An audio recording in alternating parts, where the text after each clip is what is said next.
Donc, c'est après la ruqya, la personne, il sent des vibrations au niveau de son corps. Oui, ce sont des djinns. Après, le patient il dit, mais comment, j'ai déjà fait les ruqya, j'ai déjà fait le captage chez les raqis, mais je sens les vibrations, les mouvements dans mon corps. Oui, ça peut arriver. Parce que il faut savoir que la ruqya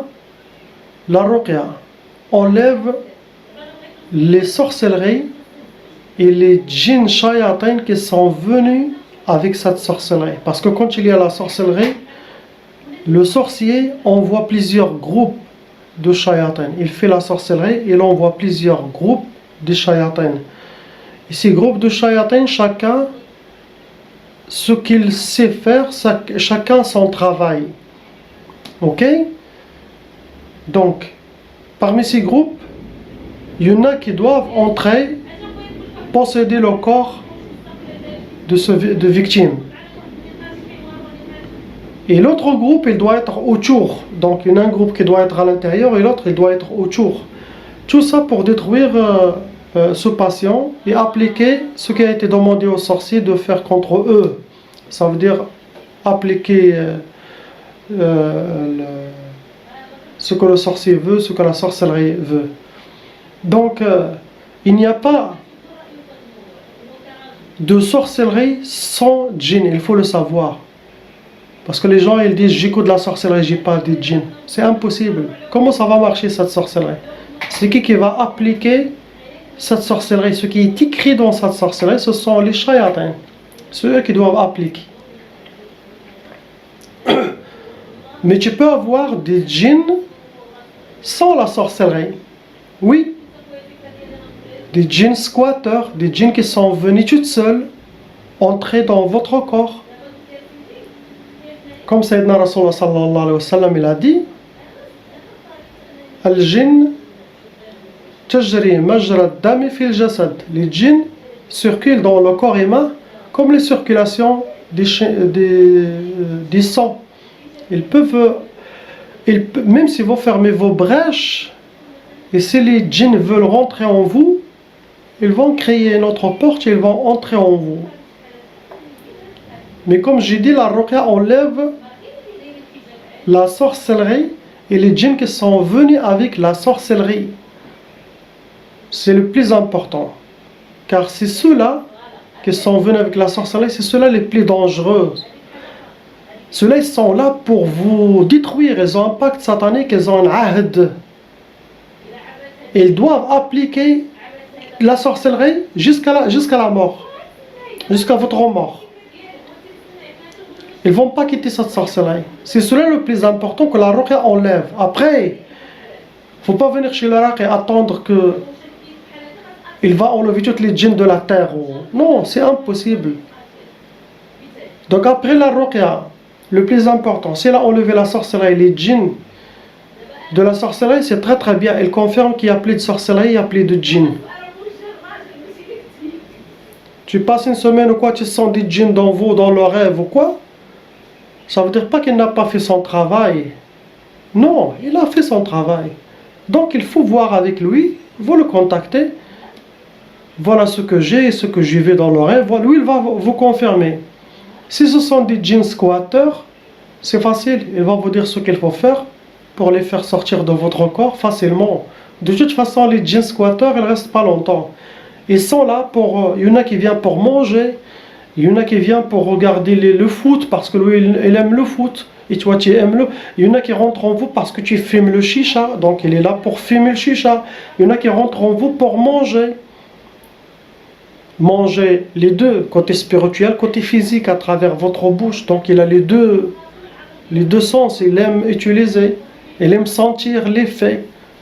C'est un autre goût. Donc, il y en a qui est là... Il vient dans votre maison. Quand on fait le captage, on capte des autres djinns qui n'ont rien à voir avec la sorcellerie. Et quand il demande qu'est-ce que vous faites, tu lui dis moi je suis le djinn du voisin. Ah, mais qu'est-ce que tu as fait chez la dame? Il a dit je regarde, j'ai pris la télécommande et je regarde la télé. Il regarde la télé. Commence à comprendre. Avec les djinns, ne savent même pas à comprendre. Parce que c'est leur monde, c'est totalement différent. Donc, le captage, tu vas toujours capter des djinns. Les capteurs professionnels vont vous dire oui, que je peux capter toujours des djinns. Parce que quand tu captes, si tu as l'intention de capter tous ceux qui sont dans le monde de cette dame, tu vas toujours capter des djinns. Mais lesquels? Tu vas capter, eux, ils n'ont pas de mur, ils n'ont pas de, tu vas capter ceux des voisins, des voisines, de... Et si tu n'as pas d'expérience, tu vas dire, ah bon, ah non, il a encore des djinns. Mais ces djinns, c'est le djinn des voisins, c'est le djinn de passage, qui erre dans la zone, tu l'attrapes, il est innocent lui-même. Tu vas dire, qu'est-ce que tu fais là? Il va te dire quoi? Mais lui, il n'a rien compris. Il ne faut pas les tuer, il faut les laisser. Il n'a rien à voir avec la sorcellerie. Il est de passage chez elle. Il a senti la nourriture, il est venu pour manger, pour mettre la main. Si la femme ne dit pas Bismillah, Bismillah Rahman Rahim, ils vont manger avec elle, ils vont dormir chez elle. Donc, cette catégorie, on ne parle pas de ça. Donc, un raqi professionnel et un capteur professionnel, il va capter seulement ceux de la sorcellerie, les djinns, et ceux qui causent le tort à cette dame, à n'importe quel patient. Ça veut dire qu'il filtre, il connaît très bien comment faire. Sinon, aussi il y a une autre chose. Tu peux capter des autres djinns. Tu peux capter des autres djinns de la sœur même, ou de n'importe quel patient. Et ce sont des djinns qui ne sont pas des djinns squatteurs, qui ne sont pas des djinns envoyés avec la sorcellerie pour la détruire. Ah, non. Et qui ne sont pas même dans votre religion. Ils ne sont ni chrétiens, ni musulmans, ni juifs, ni rien du tout. Tu vas dire, qui sont ces djinns-là? Ce sont les djinns qui accompagnent ce patient ou cette patiente. Et quand tu leur demandes, vous êtes qui? Ils vont vous dire que nous, on était avec son grand-père. Ou on s'est converti avec son grand-père, il nous a convertis à l'islam. Vous voyez? Ils ont appris l'islam à travers son grand-père ou sa grand-mère. Il avait une énergie positive, ils étaient toujours avec elle. Avec le temps, ils ont décidé de faire shahada et rester avec elle. Il accompagnait. On appelle ça, dans le Maghreb, on appelle les jouad, Rijalullah, les jouad, les compagnons de chaque personne. Parce que chaque personne, elle est accompagnée, il faut le savoir. Chaque personne. Si vous êtes quelqu'un de bien, vous êtes accompagné par les bons. Ça ne veut dire pas qu'ils doivent être musulmans. Ça n'a rien à voir. Il peut être il ne fait ni prière ni rien. Comme quelqu'un qui s'appelle Mustafa Mohammed, il ne fait pas la prière, il fait rien. Mais il a un bon cœur et seulement il dit oui. Voilà. Chez les djinns, c'est pareil. Donc cela, vous n'allez pas les tuer.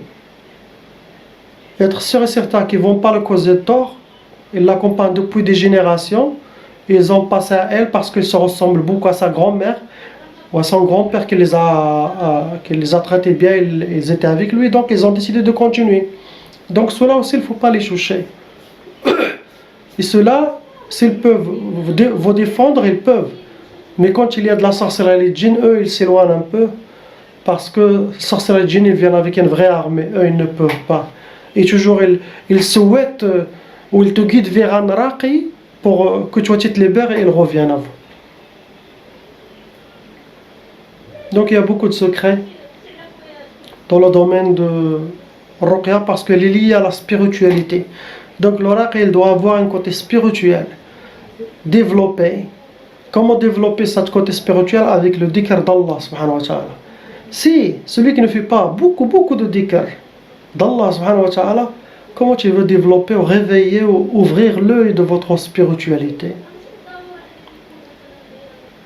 Donc tu vas, ce raqi ou ce genre de capteur, il va être limité.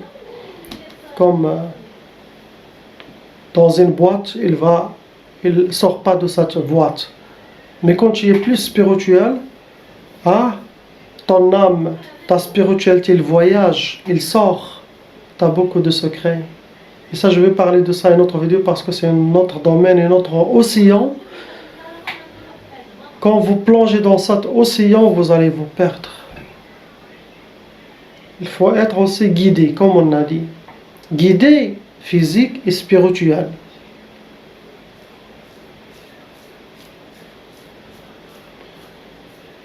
Donc c'est ça, aujourd'hui. Vous savez que je ne prépare rien du tout pendant mes vidéos. Ce qui vient, je le transmets. C'est pas aujourd'hui je veux parler de ça. Non, je n'ai pas ça. Ce que Allah envoie, met dans mon cœur, ce que les inspirations, je fais sortir. C'est pas lire dans les livres pour apprendre tout ça. Non, ça, les livres, ils peuvent rien te donner. S'ils enlèvent ces livres, un imam, tu l'enlèves ces livres, il ne peut rien dire pendant le khutbah ou le jamwa. Qu'est-ce qu'il va vous dire? Tu les as enlevés tous ces livres pendant 1 mois, 2 mois, il est perdu. Hein? C'est pour ça qu'il faut être connecté, toujours avec Allah, ton corps avec Allah subhanahu wa ta'ala, avec Sayyidina Muhammad sallallahu alayhi wa sallam, avec les gens du monde spirituel. Tu vas toujours être inspiré. Et des fois même, tu parles, tu dis quelque chose, même toi-même tu ne le connais pas. Et après tu dis subhanallah, ça je ne savais pas. Mais il est sorti de vous-même. Tu deviens comme un channel intermédiaire.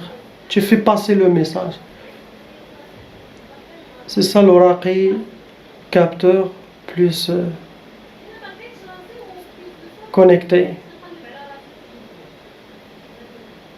Allah, il peut faire passer des messages à travers vous aux gens. Et toi aussi, tu es récompensé. Parce que tu ne connais pas cette information, elle est venue. Subhanallah. La ilaha illallah, Muhammad, Rasulullah. Toujours j'oublie dans mes vidéos, il faut toujours mettre le pouce bleu. Il faut toujours mettre j'aime. Comme ça m'encourage à faire plus de vidéos, à vous donner plus d'informations et plus de secrets que moi-même je ne connais pas et j'ai appris avec l'expérience et le temps et le baraka d'Allah subhanahu wa ta'ala. Donc n'hésitez pas à partager mes vidéos et faites j'aime, Inch'Allah, et barakallahu fikum, ila ilaha illallah, Muhammad, Rasulullah sallallahu alayhi wa sallam. Salam alaikum.